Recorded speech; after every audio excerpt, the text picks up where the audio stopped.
El reloj ya marca las 10:30, en Like a las 10, momento de hablar de la política internacional. Lo que está ocurriendo no solo en Europa del Este, sino también aquí muy cerquita. De hecho, en nuestro propio país, con la visita del presidente chileno y tal vez una nueva etapa en las relaciones bilaterales entre ambas naciones, por las condiciones que se están dando también, podríamos decir, a nivel continental. Pero mejor que nos lo cuente un poco Mario Guerrero, que ya está con nosotros. Mario, ¿cómo te va? Muy buenos días y bienvenido otra vez en la Like a las 10.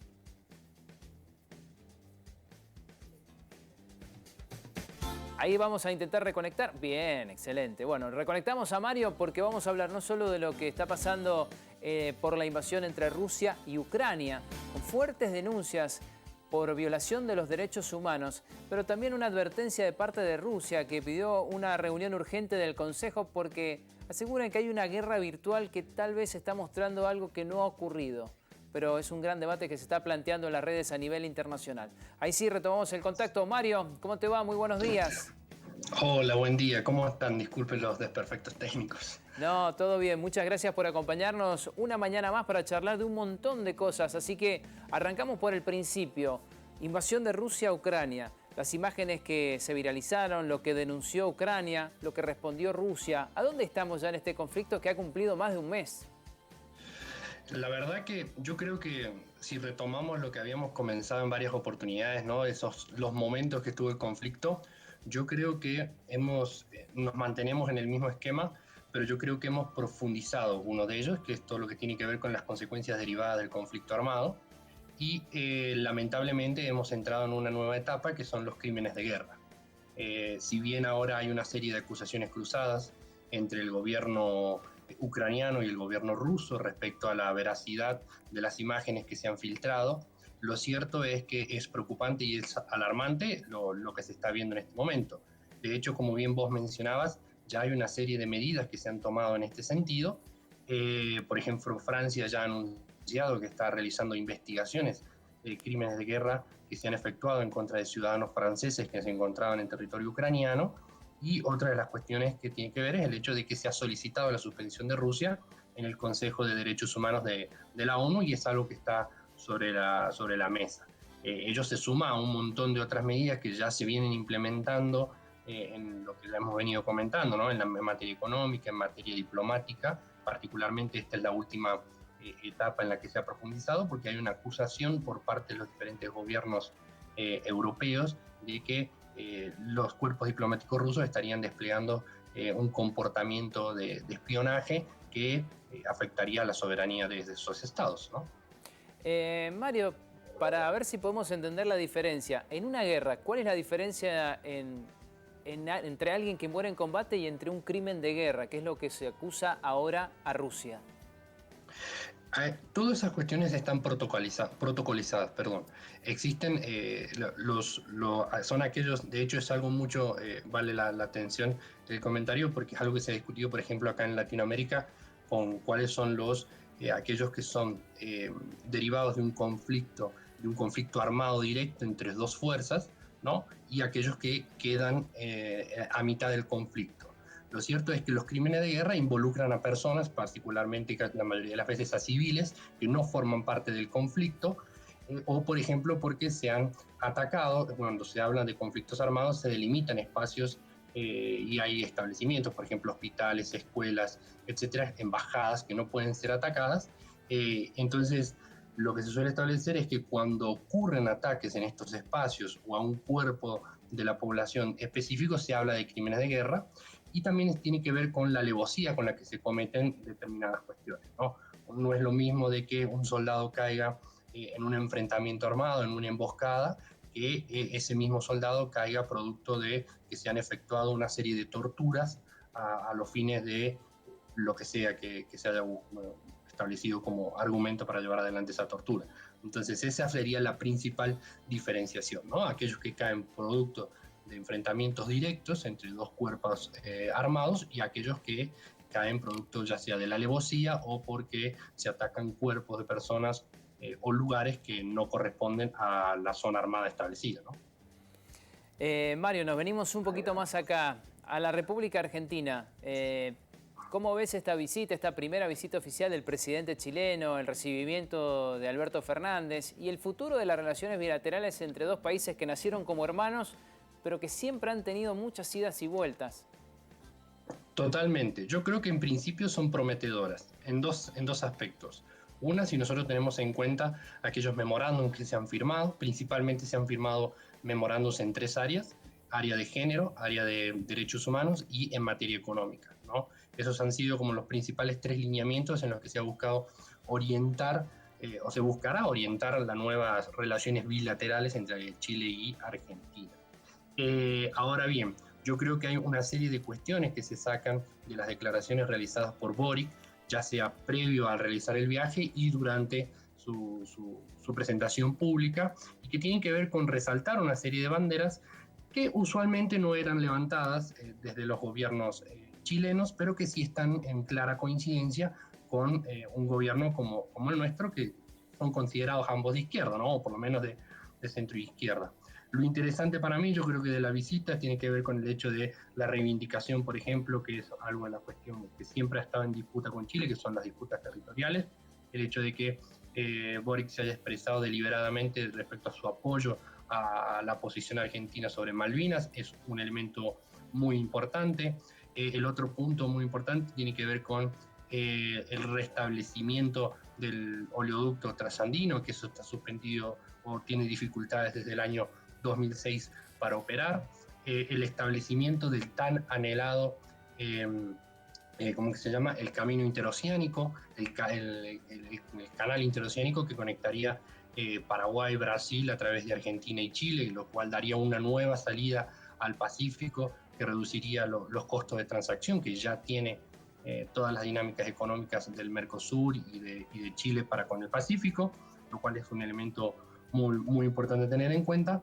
Y yo creo que tiene que ver el otro que es muy importante, y es el hecho de el tinte latinoamericanista que le quiere dar Boric a su política exterior, ¿no? Eso de reivindicar los diversos espacios de integración regional y también los espacios internacionales, a partir de los cuales Latinoamérica puede empezar a fijar posicionamientos comunes, lo cual es algo que se muestra o inexistente o en muy pocos casos, ¿no?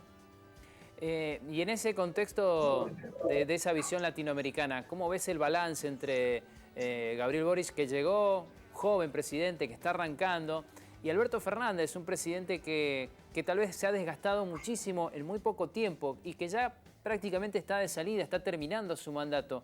Este balance, ¿cómo nos encuentra a los argentinos de acá al futuro? Porque dentro de un año y medio, 2 años, cualquiera puede llegar a ser nuestro presidente.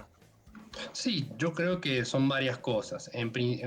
Una cuestión un mensaje esperanzador, ¿no? Digamos, es todo un mensaje el hecho de que un presidente, Chile tenga un presidente de 36 años, lo cual lo coloca como uno de los presidentes más jóvenes, de todo el continente, lo cual habla de un recambio generacional, no solamente ideológico, sino también en la forma de hacer política. Eso quedó muy claro y todos han aplaudido, ya sea propios o ajenos, aplaudieron, por ejemplo, las declaraciones reiteradas que realizó Boric en lo que era materia de derechos humanos, una cuestión que Argentina ha sido muy criticada, principalmente durante la presidencia de Alberto Fernández, cuando se trataba de establecer declaraciones respecto a países como Rusia, Nicaragua, Venezuela, etcétera, y cuando se trataba de otros países, era mucho más contundente, ¿no? Y acá Boric me estableció, la vara es la misma.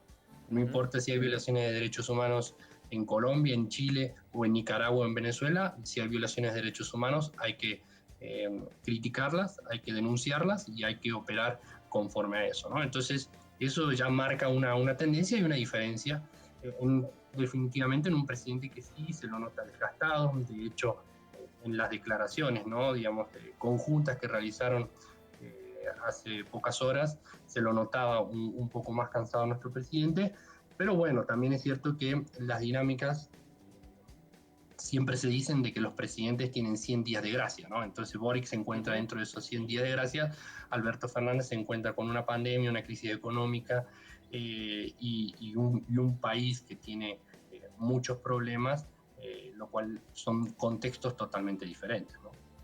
Mario, aprovecho que estamos en nuestro subcontinente para preguntarte, a ver si nos ayudas un poquito a entender qué es lo que está pasando en Perú, qué ocurrió en las últimas horas, por qué anoche se tomó una decisión. Y hoy veíamos en los titulares de los diarios una palabra, un concepto muy, muy fuerte, ¿no? Estado de sitio, de situación. ¿Cuál es el contexto en el cual está ocurriendo esto?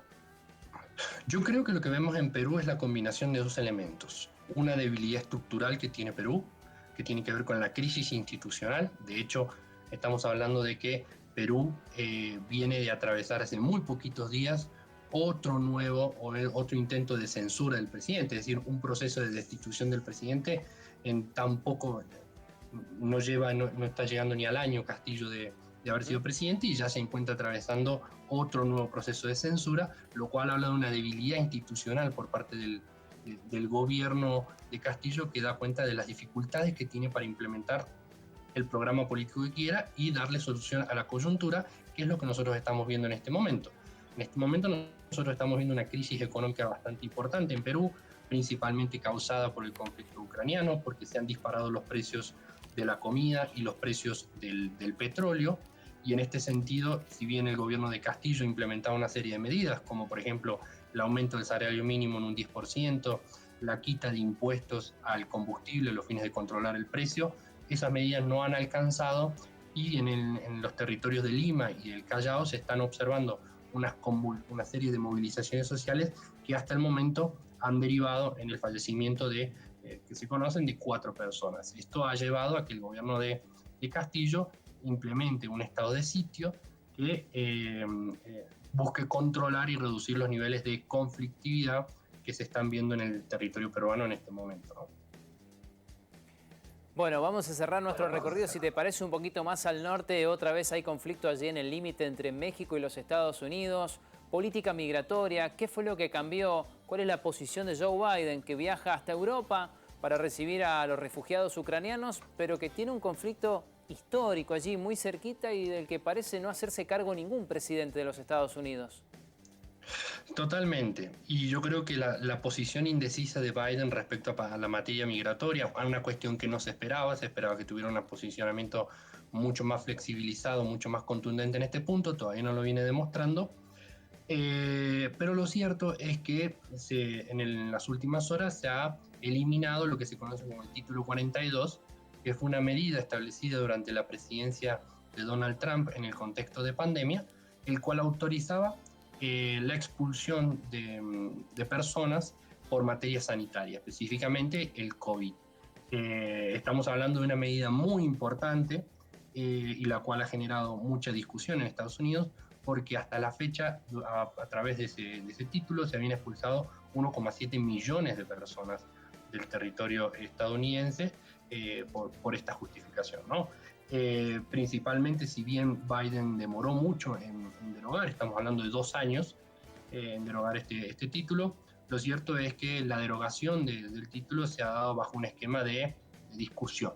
Hay quienes están de acuerdo de que era hora, no se justificaba la implementación de una medida, de una herramienta de este tipo, menos para los criterios sanitarios y las formas en las que se estaba dando, y hay otros en los cuales están criticando la derogación de la misma porque consideran que ha sido de vital importancia a los fines de controlar el despliegue y la profundización de la pandemia, de los efectos de la pandemia en territorio norteamericano, ¿no? Entonces, yo creo que Joe Biden todavía no termina de fijar una posición en materia migratoria, porque creo que tanto hacia el interior del partido como hacia afuera, hacia los demás actores, los demás actores nacionales estadounidenses, no logran construir un consenso en la materia. Entonces, bueno, lo cierto es que la crisis que ha desplegado el conflicto ucraniano-ruso se está llevando toda la atención, ¿no? Mario, la última, muy cortito, si se puede, porque quiero aprovechar para preguntarte algo, porque es un concepto que he leído mucho, incluso lo he escuchado expresado en algunos artistas. La migración, ¿es un derecho humano? Yo creo que sí, totalmente. Y de hecho habla cuenta de una serie de fenómenos internacionales que se vienen consolidando. Esto no es nada nuevo, tenemos muchísimos casos en los que nos podemos versar en la materia, pero yo creo que en el último tiempo dan cuenta de los fenómenos internacionales, los cuales no pueden ser solucionados de manera unilateral o bilateral entre los países. El mejor ejemplo de eso es la diáspora venezolana, la cual no ha afectado a Venezuela nada más, sino que estamos hablando de todo el continente y de todo el mundo, ¿no? Damos cuenta del nivel de ciudadanos, la cantidad de ciudadanos venezolanos que han emigrado, y lo cual da cuenta, el problema ya se torna brasilero, se torna argentino, se torna uruguayo, y se le debe dar respuesta de manera conjunta a nivel regional y a nivel mundial. El mismo situación, la misma cuestión, porque nosotros cuando hablamos de migración, no solamente hablamos de migraciones entre países, también estamos hablando de movimientos internos hacia los países en específico. El mejor ejemplo de eso es Siria, por ejemplo, por causa del conflicto armado, la guerra, Colombia, el segundo país con mayor nivel de desplazados internos a nivel mundial. Son conflictos que inciden,